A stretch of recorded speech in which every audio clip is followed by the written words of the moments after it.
Baik, terima kasih telah menonton channel ini dan kali ini saya akan mau jelaskan tentang untuk melihat nilai rasio keuangan khususnya pada Bank BRI. Kalau kita melihat bahwa di Bursa Efek Indonesia juga sekarang itu hanya 3 tahun atau 3 tahun saja yang ada data laporan keuangan yang muncul dalam setiap laporan keuangan tersebut. Dan juga ada yang 1 tahun. Dan di sini saya akan jelaskan bahwasanya untuk mencari yang 5 tahunnya kita bisa langsung ke website setiap masing-masing bank, misalkan Bank BRI ya. Dan di sini kenapa harus bisa 5 tahun? Karena saya mencari yang merupakan ya laporan keuangan anual BRI ya, sehingga lebih lengkap dibandingkan tahun misalkan ada setiap tahun yang terbit gitu. Jadi saya melihat bahwa ini adalah yang lengkap menurut saya sehingga kalau kita pun mencari di tahun 2015 ya tinggal kita cari yang pertengahannya. Artinya dari tahun 2017 itu akan masuk terhitung 2014 dan juga 2013 sampai kurang lebih 5 tahun dan ada juga yang 4 tahun tapi kebanyakan yang sudah saya download itu beberapa bank itu menunjukkan laporan keuangan selama 5 tahun berturut-turut, tapi harus kita download atau mencari laporan keuangan yang ada laporan keuangan annual reports ya, annual reports. Tapi kalau ada juga di setiap website bank tersebut hanya menunjukkan setiap 1 tahun ya, artinya misalkan tahun 2016 ataupun tahun 2017. Tapi kenapa ini? Karena ini memang sangat banyak ya, ini lebih banyak 1346 lembar. Jadi kalau kita pun download itu sangat besar. Jadi kalau kita pun download jangan setiap tahun karena ini sudah misalkan kita butuh selama 5 tahun ya udah tinggal kita cari aja dari 2020 sekarang ini. Artinya sudah menunjukkan selama 5 tahun dari 2016, 2017 dan juga 2018 dan 2015 dan 2020.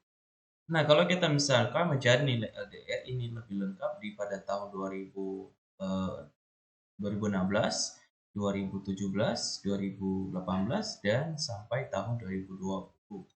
Kemudian kita biasanya mencari nilai NPL itu tentang dengan kredit macet ya, dan di sini kita bisa mengambil mana apakah NPL gross ataupun NPL net.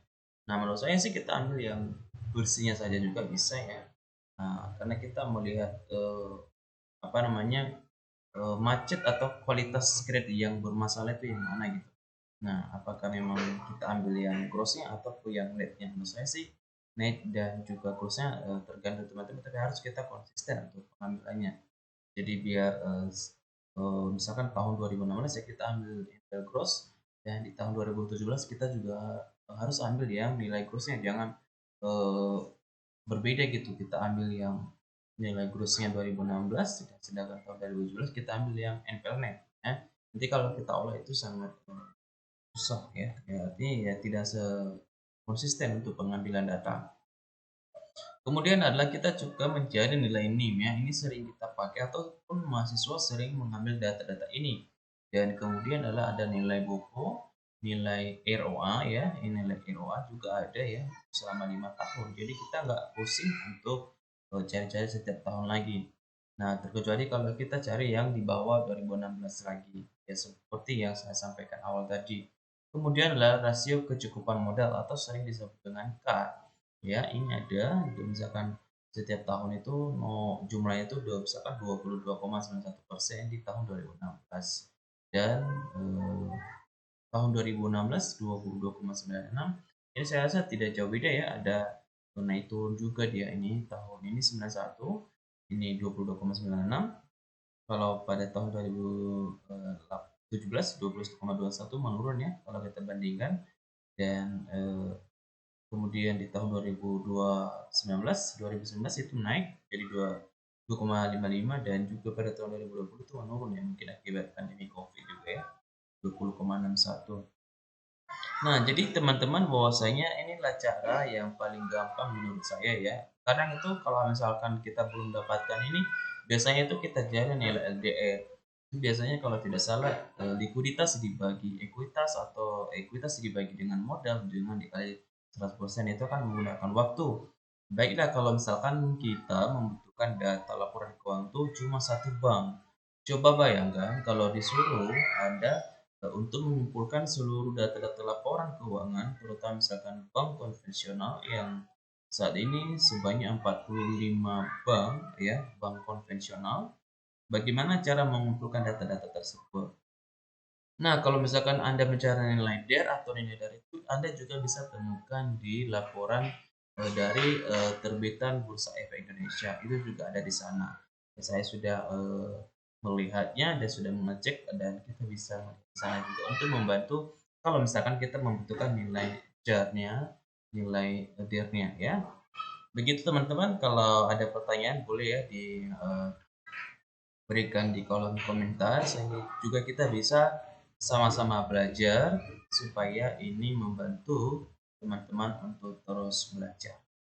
Dan demikian dari saya, semoga video ini juga dapat membantu teman-teman yang sedang berjuang dan ataupun yang sedang mencari nilai atau rasio keuangan setiap bank ya. Yang penting ya tadi bahwasanya carilah annual report bank BRI misalkan ya. Berarti kalau udah annual itu biasanya dia lebih lengkap ya teman-teman ya. Tapi kalau misalkan kita hanya cari yang 1 tahun, itu juga bola-balik kita ya setiap tahun ya. Demikian dari saya dan sampai jumpa pada video-video seterusnya untuk melihat bagaimana cara juga melihat nilai DAR-nya dan nilai DER yang saya temukan itu ada juga di Bursa Efek Indonesia. Terima kasih dan sampai jumpa pada video-video saya seterusnya.